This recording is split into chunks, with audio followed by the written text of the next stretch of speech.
क्या आपका BITSAT 2025 first attempt के अंदर एक काफी स्कोर यहाँ पे बना और अब आप यहाँ पे सोच रहे हो कि मुझे एक अच्छी खासी जंप जो है सेकेंड अटेम्प्ट के अंदर यहाँ पे दिखानी है। क्या ये चीज सही में पॉसिबल है, और अगर पॉसिबल है तो इसको किस तरीके से जो है अचीव किया जा सकता है? तो हर एक चीज जो है मैं इस वीडियो में आपको बताने वाला हूँ, और इस वीडियो का हर एक सेकंड आपके लिए काफी ज्यादा इंपॉर्टेंट रहने वाला है। इसलिए बिना किसी भी पोर्शन को स्किप किए हर एक पॉइंट को अच्छे तरीके से समझिए और उसको इंप्लीमेंट करने की यहाँ पे कोशिश करिए। अब देखो, इस वीडियो में मैं आपके साथ कंप्लीटली यहाँ पे ऑनेस्ट रहना चाहता हूँ। तो सबसे पहले ही मैं आपको यहाँ पे क्लियर कर दूं कि ये अपने आप में काफी ज्यादा जो है डिफिकल्ट टास्क है। ये मैं आपको डीमोटिवेट करने के लिए नहीं बोल रहा हूँ, आपको ऐसा लग रहा होगा कि आप क्या बोल रहे हो, हम तो ये चीज अचीव कर ही लेंगे। लेकिन आप ये समझिए कि जब हम इतने बड़े जंप की जब बात करते हैं ना, तो इसके लिए कई सारे फैक्टर्स की यहाँ पे रिक्वायरमेंट रहती है। बट मैं ये भी कह रहा हूँ कि ये चीज जो है इम्पॉसिबल नहीं है, ऐसा नहीं है कि इम्पॉसिबल टास्क है।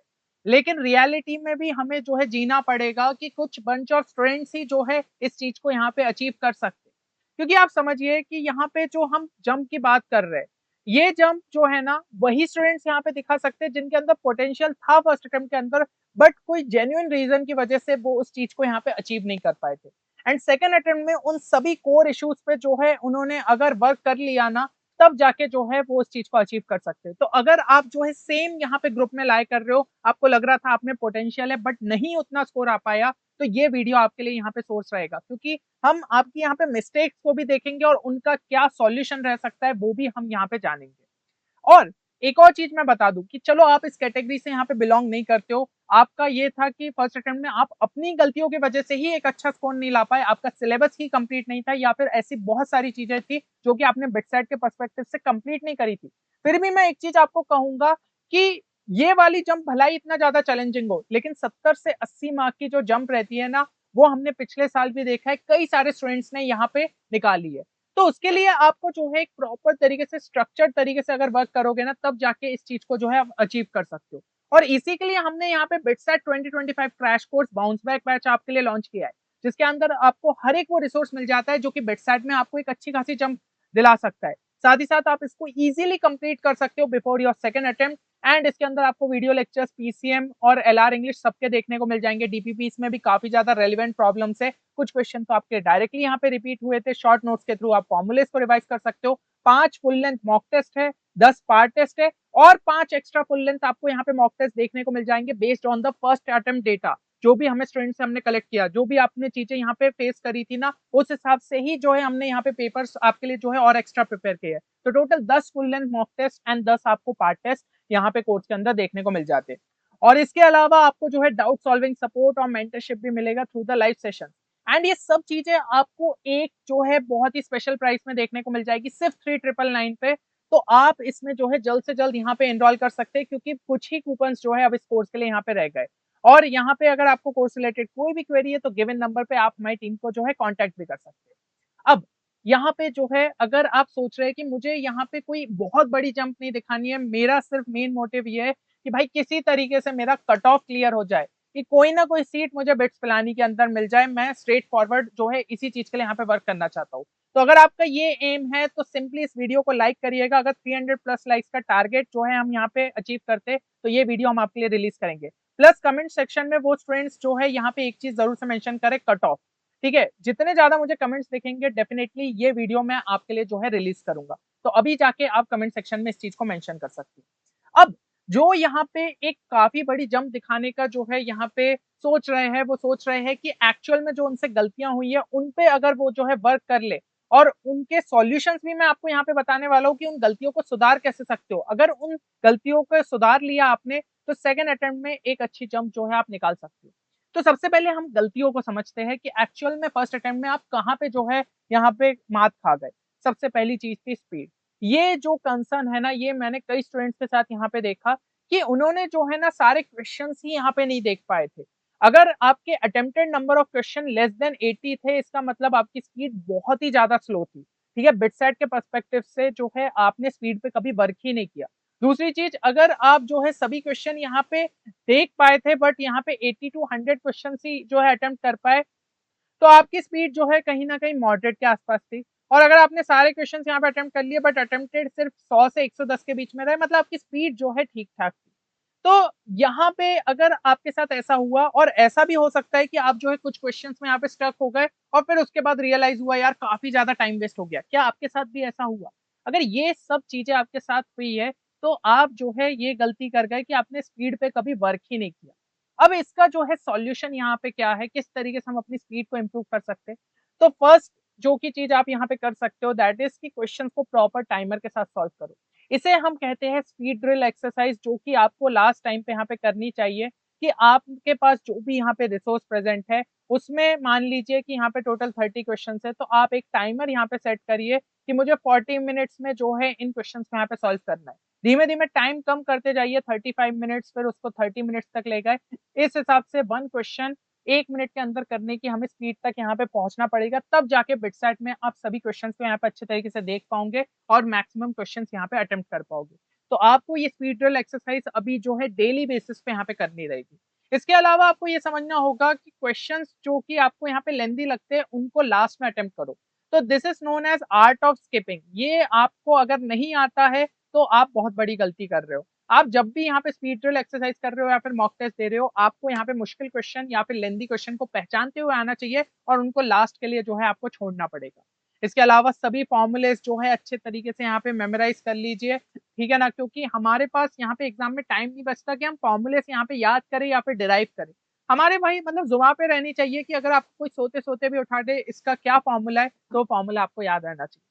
तो जहां भी आपको कोई सरफेस दिखती है, टेबल पे, दीवार पे, कहीं पे भी उन फॉर्मूलेस को चिपका लो जो कि आपको यहाँ पे याद नहीं रहते। इसके अलावा मॉक टेस्ट आपको रेगुलर इंटरवल पे जो है अटेम्प्ट करने पड़ेंगे, मतलब आप कह सकते हैं 2 से 3 दिन के अंदर, ताकि आप अपनी स्पीड जो है रेगुलर बेसिस पे यहाँ पे इंप्रूव कर पाओ। तो ये हो गई पहली मिस्टेक जिसको आप इन सभी फैक्टर्स पे वर्क करके जो है सुधार सकते हो। नेक्स्ट गलती जो कि हमें स्टूडेंट्स को देखने को मिली, एक्यूरेसी। और एक आपको जो है यहाँ पे पॉइंट बताओ, स्पीड से ज्यादा लोग जो है ना एक्यूरेसी में फंसे। कई स्टूडेंट्स ने ये चीज बोली कि भैया हमें तो लग रहा था बहुत सारे क्वेश्चंस यहाँ पे सही हो जाएंगे बट इतने सारे नेगेटिव हो गए। क्या रीजन था? इसका रीजन भी मेनली ये रहता है कि कहीं ना कहीं ये स्पीड से ही कनेक्टेड रहता है। जब हमारी स्पीड यहाँ पे गिरने रहती लगती है तो हमारी एक्यूरेसी भी बिगड़ती है, क्योंकि हम ट्राई करते हैं भाई मैक्सिमम क्वेश्चन अटेम्प्ट करना है, तो कैसे भी जो है बस अटेम्प्ट करना है, तो उस चक्कर में जो है हमारे कई क्वेश्चन यहाँ पे गलत हो जाते हैं। अब अगर आपका जो है लेस देन 70% एक्यूरेसी रही, मतलब आपकी एक्यूरेसी काफी ज्यादा कम है। 70 to 85% मतलब आपकी एवरेज एक्यूरेसी है। 85 to 95% मतलब आप जो है अच्छी एक्यूरेसी के साथ यहाँ पे जो है स्टैंड कर रहे हो। अब इसके रीजंस यहाँ पे क्या हो सकते हैं कि आप जो है टेंस थे ड्यूरिंग द एग्जाम और टाइमर जो है आप बार बार देख रहे थे instead of solving the question. ठीक है, ये चीजें अगर आपके साथ हुई थी तो इसने आपके जो है एक्यूरेसी को बहुत ज्यादा इफेक्ट किया। और मैं मानता हूँ कि 90% स्टूडेंट्स आप में से जो होंगे उन्होंने ये गलती यहाँ पे करी है। उसके अलावा जो है आप क्वेश्चन पे कॉन्सेंट्रेट ही नहीं कर पा रहे थे ड्यूरिंग द एग्जाम। आपका पूरा ध्यान जो है बस टाइमर पे सेट था कि मुझसे अरे इतने सारे क्वेश्चन छूट गए, मैं कैसे करूँ कैसे करूँ। ये अगर जो हमारे अंदर टेंडेंसी आ जाती है ना, उसके कारण भी जो है अपनी एक्यूरेसी यहाँ पे गिरने लगती है। अब इसका सॉल्यूशन यहाँ पे क्या रह सकता है, किस तरीके से हम एक्यूरेसी को इंप्रूव कर सकते हैं? तो देखो, अगर आपकी स्पीड यहाँ पे बढ़ गई ना तो आपकी एक्यूरेसी इंक्रीज हो जाएगी। ये तो मैं ऑलरेडी आपको जैसा कि मैंने बताया। तो स्पीड वाले जो फैक्टर्स है उस पर वर्क करो, एक्यूरेसी आपकी इंप्रूव होगी।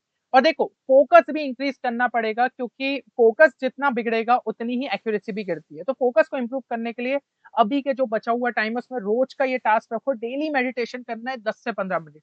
आप यकीन मानिए इससे आपका फोकस एंड कंसंट्रेशन पावर दोनों ही बहुत ज्यादा हद तक इंप्रूव होगा। आप चीजों को लंबे टाइम तक भी रिटेन कर पाओगे, क्योंकि हमारा दिमाग क्या है अभी पूरा जो है फोकस यही कर रहा है, मुझे किसी भी हालत में किसी एक कॉम्पिटेटिव एग्जाम को अच्छे तरीके से क्रैक करना है ताकि एक अच्छे कॉलेज के अंदर एडमिशन मिल जाए। आप उसके अलावा कुछ सोच ही नहीं रहे हो, जबकि आपकी बॉडी को अब रेस्ट की जरूरत है। कि ठीक है यार, पूरा जो है आप फोकस उस चीज पे कर रहे हो पर थोड़ा सा उसको ब्रेक देने की जरूरत है ताकि वो चीजों को एब्जॉर्व कर पाए। ठीक है ना? अगर आप अपने लैपटॉप को, मान लीजिए मैं एक एग्जांपल ले रहा हूँ, आप अपने लैपटॉप को जो है बस लगातार चलने दे रहे हो, 3-4 दिन तक उसे शट डाउन ही नहीं कर रहे हो, तो आप खुद ही देखेंगे उसकी स्पीड स्लो होते जाएंगी और हो सकता है वो हैंग हो जाए या कोई और प्रॉब्लम यहाँ पे दिखाए, क्योंकि यार सिस्टम को भी रेस्ट की जरूरत है। तो आपका बॉडी भी, तो आपका नर्वस सिस्टम को भी यहाँ पे थोड़ी सी रेस्ट की जरूरत है। तो उसके लिए जो है ना डेली मेडिटेशन आपको काफी ज्यादा यहाँ पे हेल्प कर सकता है।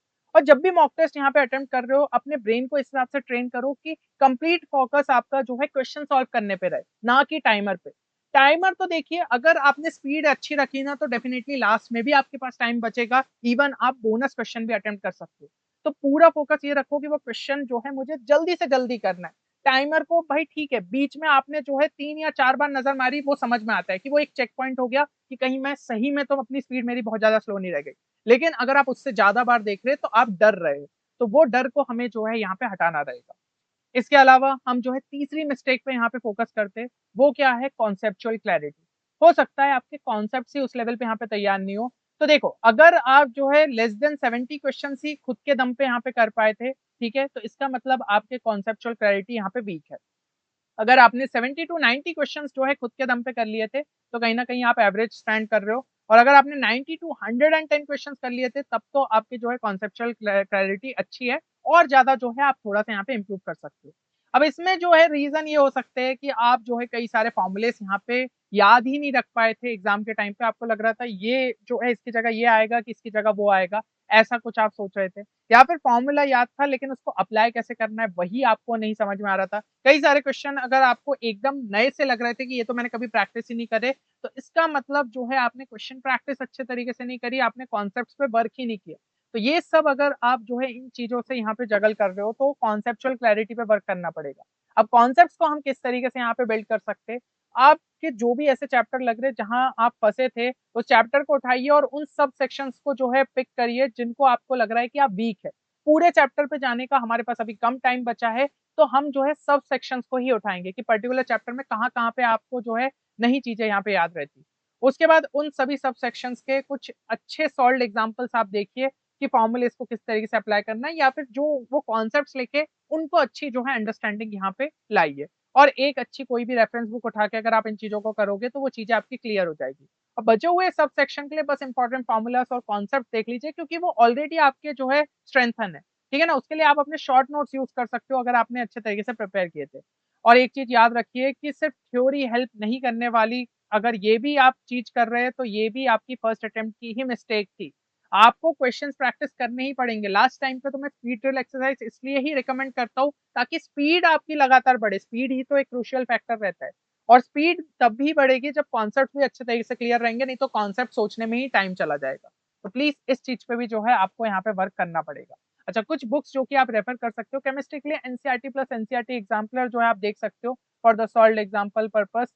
डीसी पांडे आप देख सकते हो इलस्ट्रेशंस के लिए, एससीबी के वर्कड आउट एग्जाम्पल देख सकते हो। कुछ फ्रेंड्स ने ये बोला था कि एससीबी के जो है वर्कड आउट एग्जाम्पल टाइप के भी क्वेश्चंस यहाँ पे पूछे गए थे, तो ये आपके लिए यूजफुल रहेगा। मैथ्स के लिए जो है आप आरडी शर्मा सब्जेक्टिव यहाँ पे उठा के देख सकते हो। बाकी क्वेश्चन सॉल्विंग के लिए केमिस्ट्री के लिए जेईई मेंस 2020 21 के कर लिए, साथ ही साथ एग्जाम्पलर जरूर से कर लो, थ्योरेटिकल क्वेश्चंस हो जाएंगे। सेम फिजिक्स के लिए भी एग्जाम्पलर कर लो।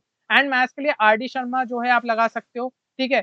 ऑब्जेक्टिव लगा सकते हो तो आपके जो थोड़े सिंपल टाइप के वो हो जाएंगे, और फिर जेईई मेंस 2020 और 2021 के लगा सकते हो इजी मॉडरेट लेवल क्वेश्चन, तो उससे आपके थोड़े अच्छे लेवल के क्वेश्चन प्रैक्टिस हो जाएंगे। एंड इसमें भी जो है आप एग्जाम्पलर यहाँ पे सॉल्व कर सकते हो। तो ये चीजें जो है आप रेफर करिए। मैथ्स में आरडी शर्मा जो है बेसिक वाले टाइप के क्वेश्चन और अरिहंत के भी जो है इलस्ट्रेशन आप उठा सकते हैं, तो उससे थोड़े आपके अच्छे लेवल के यहाँ पे क्वेश्चन जो है तैयार हो जाएंगे। क्लियर है? ये जो है आपको यहाँ पे रेफर करना है। और मैं फिर से रिपीट करूंगा, पूरे चैप्टर के लिए नहीं बल्कि जो सब सेक्शंस वीक है उसी पे अभी फोकस करो, बाकी शॉर्ट नोट्स के थ्रू आप रिवाइज कर सकते हो क्योंकि टाइम काफी कम बचा है। इसके बाद चौथी मिस्टेक पे चलते हैं, वो है हमारा LR and English. LR and English में अगर आपके साथ ऐसा हुआ कि क्वेश्चन आपको बहुत ज्यादा नए लगे, आपको ऐसा लगा कि यार इस टाइप के क्वेश्चन कभी देखे नहीं थे, प्रैक्टिस नहीं करे थे और बहुत ज्यादा टाइम लग गया इस टाइप के क्वेश्चन में, तो आपका जो है एलआर एंड इंग्लिश भी यहाँ पे बिगड़ा हुआ है। अब उसको हम कैसे सुधार सकते हैं? रोज के जो है 10 से 15 मिनट भाई इंग्लिश न्यूज़पेपर पे लगाओ, 2 से 3 आर्टिकल में, ये आपको आरसीईस में हेल्प करेंगे। अगर आपके इसमें पैसेज पूछे गए थे, मतलब रीडिंग कॉम्प्रिहेंशन, आपकी स्पीड स्लो थी, तो आपकी जो है रीडिंग स्पीड आपको बढ़ानी पड़ेगी, जो कि ये आर्टिकल्स के थ्रू कर सकते हो। और पहली बार में ही आपको अंडरस्टैंडिंग आनी चाहिए कि एक्चुअल में लिखा क्या है, ये नहीं कि हम दूसरी बार उस पैसेज को पढ़ रहे। कई स्टूडेंट्स के साथ बेड साइड पेपर में यही दिक्कत हुई कि वो पैसेज एक बार पढ़ा फिर से एक और बार पढ़ रहे कि एक्चुअल में क्वेश्चन क्या पूछा था। भाई वो इन्फॉर्मेशन को रिटेन करते जाओ ना, छोटे छोटे चंक्स में करते जाओ। एक लाइन पढ़िए तो उसका मतलब समझो, उसको लिंक करो सेकंड सेंटेंस से, थर्ड सेंटेंस से, तब जाके जो है इन्फॉर्मेशन हम अपने दिमाग में यहाँ पे रिटेन कर पाएंगे। और जैसे ही क्वेश्चन पढ़ोगे आपको याद आएगा इस लाइन में तो ये चीज दी हुई है, सीधा बस उसको देखो और आंसर टिक करो। इस तरीके से इसमें वर्क करना पड़ेगा। और बाकी जो है आपकी वोकैब और ग्रामर भी यहाँ पे इंप्रूव होगी, सेंटेंस स्ट्रक्चरिंग आपको समझ में आएगी, जो भी नए वर्ड्स आ रहे वो आपको पता चलेंगे, तो उसको डिक्शनरी के थ्रू चेक किया तो वोकैब भी आपकी थोड़ी थोड़ी स्ट्रांग होते जाएगी। तो ये चीजों पे आप वर्क कर सकते हैं। इसके अलावा एनटीएससी पीवाईक्यूज जो है आप लॉजिकल रीजनिंग के यहाँ पे देख सकते हो, इंग्लिश में भी आपको जो है देखने को मिल सकते हैं क्योंकि एनटीएससी में इंग्लिश भी जुड़ा था।